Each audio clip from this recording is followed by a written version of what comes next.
Hey folks, welcome to another VR video. Today I'm checking out Project Wingman. Now this is a game that has been in development for a few years. I actually got to play a super early build of it at GDC in VR using really awesome and realistic clouds.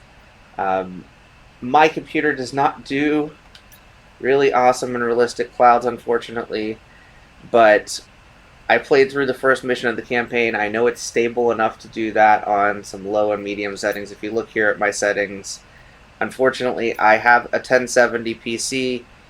It's not super good at this, so I've got high post-processing, but low a lot of everything else, including the cloud resolution. I'm actually going to up the cloud resolution to 368 and see if that works.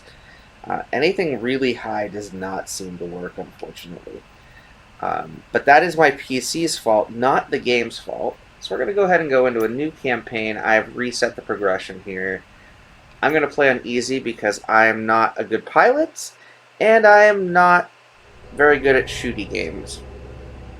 So we've got a bit of a briefing here. The game is set, I believe, in like the 2400s. The world is basically been scorched, and you're part of like a mercenary faction in a fighter jet. Similar in a lot of ways to the storyline that you'd have in a game like Ace Combat. And there's going to be a lot of comparisons to that type of game, because this is definitely a loving tribute to that series.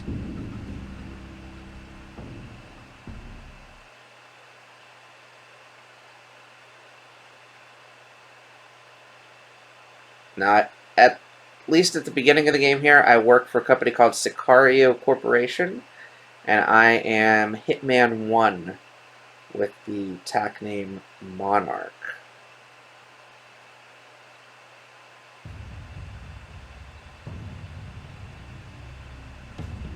Our contract with this backwater place is just about to come to an end. And, well, thank God. I don't mind a tropical vacation every once in a while, but it's not very glamorous, considering we're here to work. Anyway, one last thing before the defense minister releases our contract. We move on to bigger, better. Hitman team, you haven't gotten all that much airtime this deployment, so you're taking point with this operation. We have confirmed the location of the Burlock Privateer headquarters. Now, one of the things I noticed is Maylynx is the name of the ship, but May LNYX is the name in this briefing. So there's little issues in the text and things of that nature. This is a very small development team. It may actually only be one person, but it's pretty impressive that this game exists at all, and it's fully playable in VR, unlike other similar games. However, our orders are to retrieve it if possible. These briefings are all kind of a flat screen in front of me, so the rotation and things of that nature are all on a flat screen. You don't have to worry about that rotation causing motion sickness. Support and establish control over the area. Your objective is to eliminate any surrounding anti-air and resistance on the island. After that, secure an LZ for our operator group Ronin to ascertain the cargo. Once Ronin lands, maintain air superiority until the next stage of the operation is determined. Be aware that the Burlocks have other Merc pilots on tap, so enemy reinforcements could be a factor. Normally, we'd stay out of contact with any Federation-adjacent taskings. But this is the last thing we need to do for our current contract, so I'll let it slide. Two birds with one stone. Easy enough, right? Now get to work. Dismissed. I like that the fort's also called Dagger Point. It's a pretty cool name. So that was the mission briefing, standard mission briefing stuff. Go get this ship, basically. So we're going to start the mission.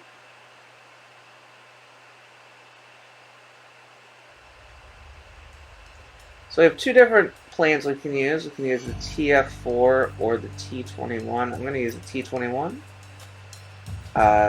We've got anti-ground missiles there. And for miscellaneous, I always go with the flares here. We only have one color scheme available currently. We're going to go ahead and launch. And in doing so, it says, we're Hitman 1 going to this Jesta Island chain. And what I can tell you from here is this image is there's a bit of depth to it. So it does kind of feel more VR than that mission briefing.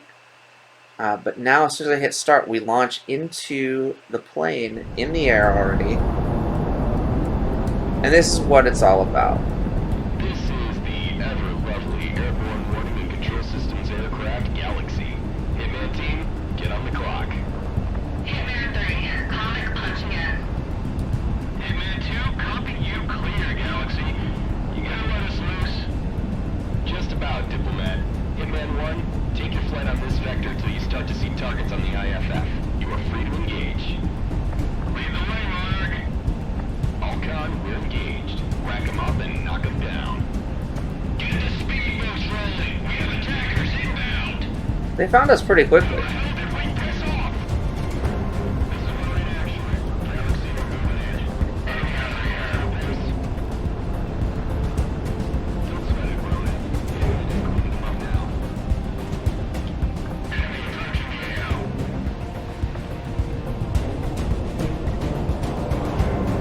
So what this does is it lets us learn how to use our missiles to blow things up. Boom, destroyed. Now that buoy was the only thing that's not really a attacker. So it says there are no checkpoints. Calculate your every move. So I guess if I get blown up, or I crash, or I drown in the water, or I eject, we have to start this whole mission over.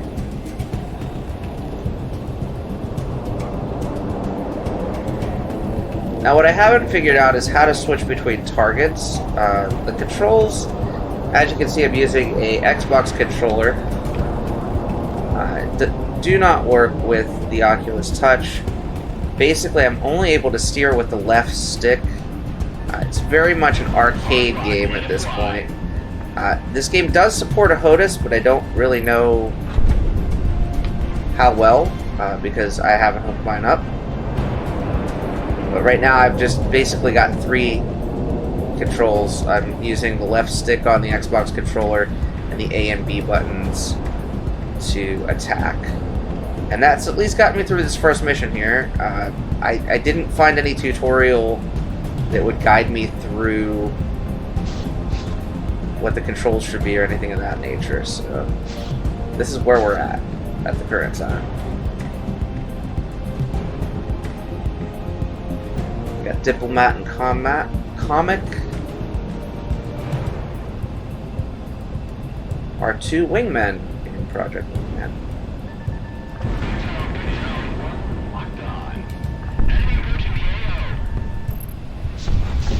So now we're going to go after this anti-aircraft on the island here.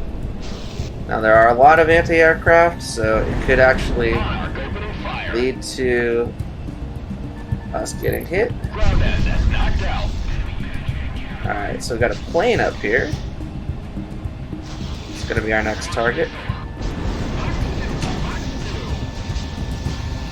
The aircraft damage, as you can see, our hull went down to 99. I am playing on easy mode. That explosion was awesome.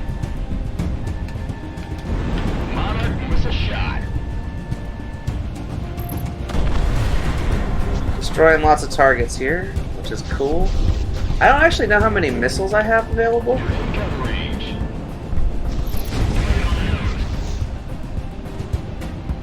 My altitude was super low there.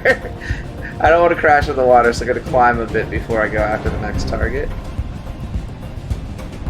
Alright, let's go for... So we want to go for this boat that's out here in the water. Right on target.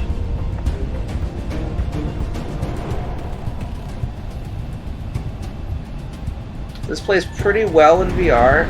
Again, I had to turn my settings down. That's the only real unfortunate thing I can say is I'd love to have ultra settings and things of that nature. I can't do that for a number of reasons. my PC is an older chipset with an older graphics card. But does this give me the feeling of combat flight? Absolutely. Is it arcadey? Yes. Do I prefer that to an actual like DCS world simulation? Yes, for sure.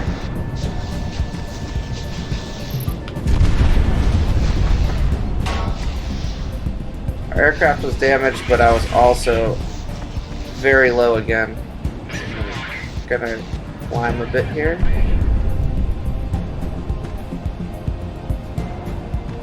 So we got lots of targets.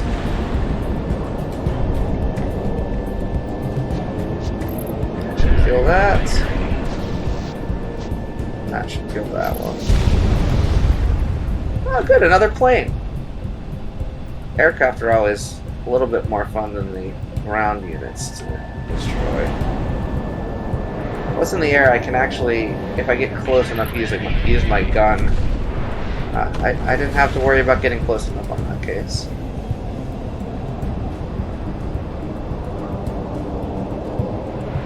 Even this island is rendered really well. Looks good in VR. Very good. There's like a communications tower there.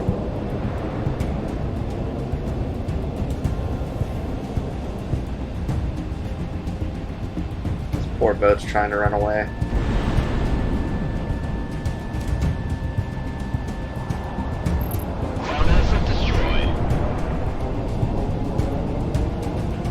So what do we got left on the radar? I don't see anything else on the radar. Let's see, turn around. Ah, there's another PT boat. 48,000. Okay, that's pretty far out, but we'll take it. We'll go for it. I don't know why we have to bother.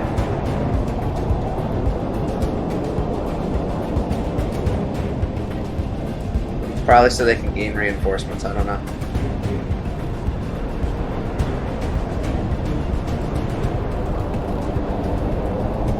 Seems pretty far out for a target.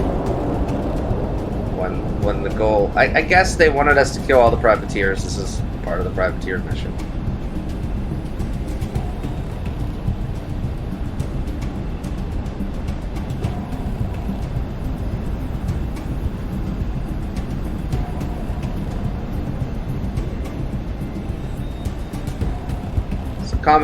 Comic and Diplomat are just kind of chilling with me.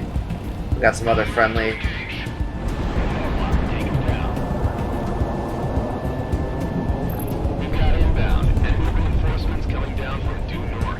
Wow, what a prediction.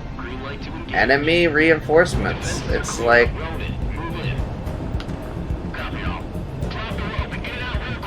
Oh good, they're flying reinforcements as opposed to boats.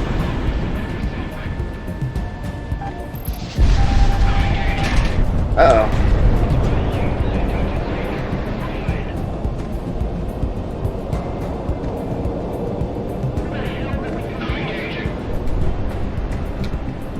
Let's see. Here we go, here we go. Take him down.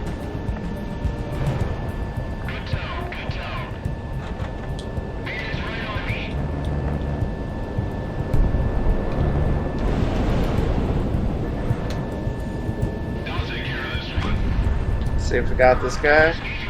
Wow, he's good at missing. Wingman 1, Fox 2.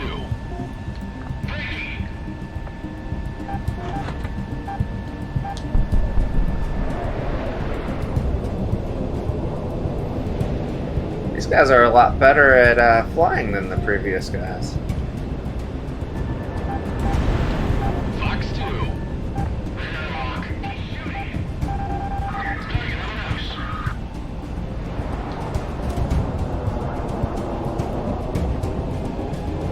Both of us are missing. It's not just one of us missing here. Wingman 1 locked on. Come on.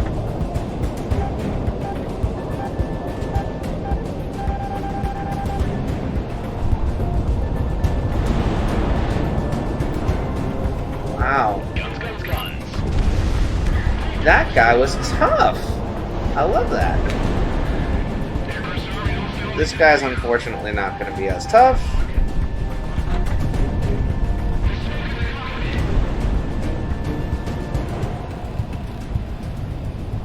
Did we hit him? Did we hit him?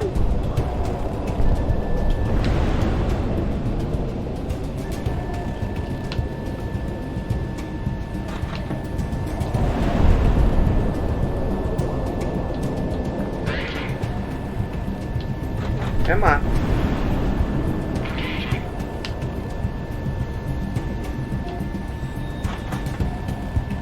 Alright, well. Time to pull out the guns, because, whoa!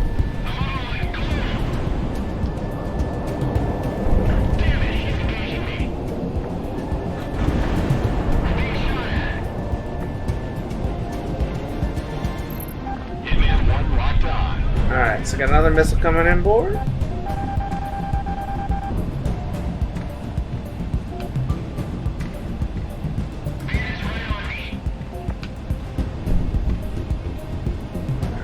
Let's see. This guy's nearby.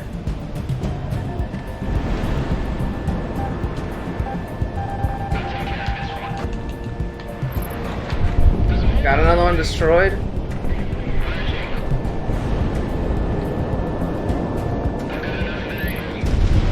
Another one destroyed. Oh, I love that explosion.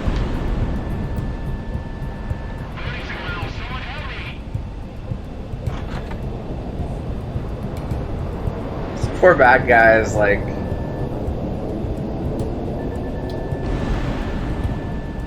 He's the only one left in the air. Just got missiles sailing all around him.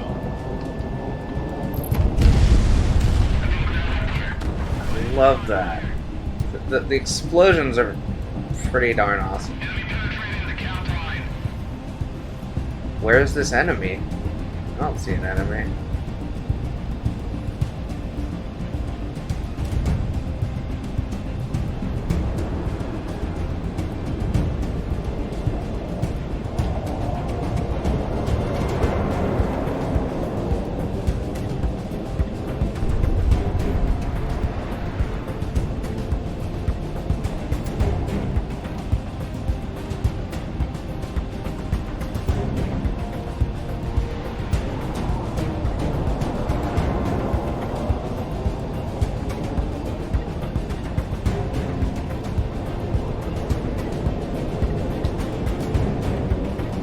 Trying to figure out where we are in comparison to where we were, where the island is, for that matter. Island's just kind of disappeared from view as we've flown around in that battle here.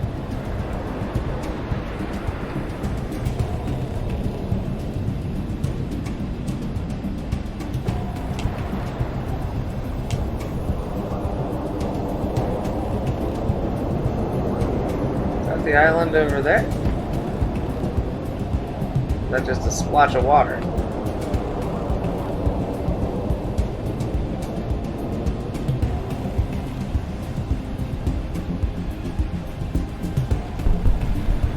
That's me crashing.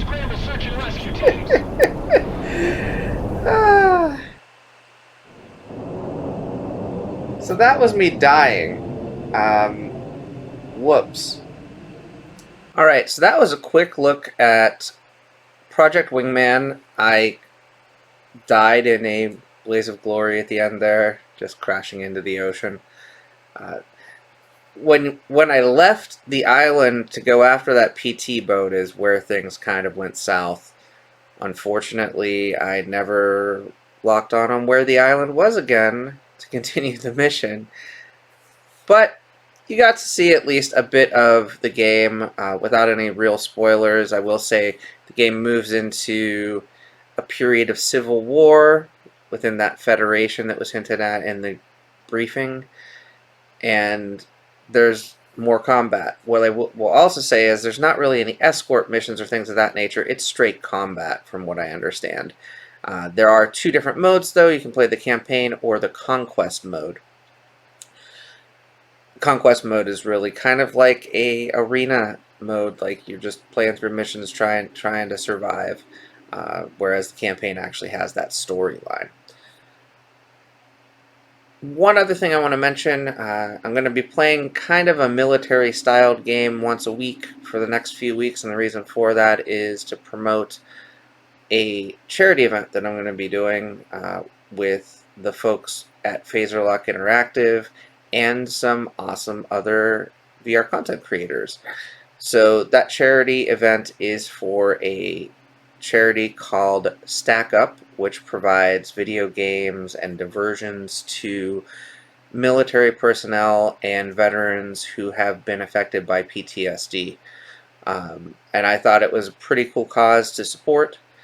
I'm going to put a link in my description here for the charity fundraiser drive. I'm part of the Phaserlock Lieutenants for this one, and I will be participating in this tournament. I believe it's tentatively and maybe confirmed to be scheduled for the 19th of December, so tune in for that as well. I'm going to be playing against some of the folks that were pitted against each other in the World Cyber Games in 2019, and other VR content creators yet to be confirmed. But it should be a lot of fun. And again, whether you watch or not, it would be great if you can contribute to the charity. Until next time, get out there and enjoy some VR for yourself. And thanks for watching. Bye-bye now.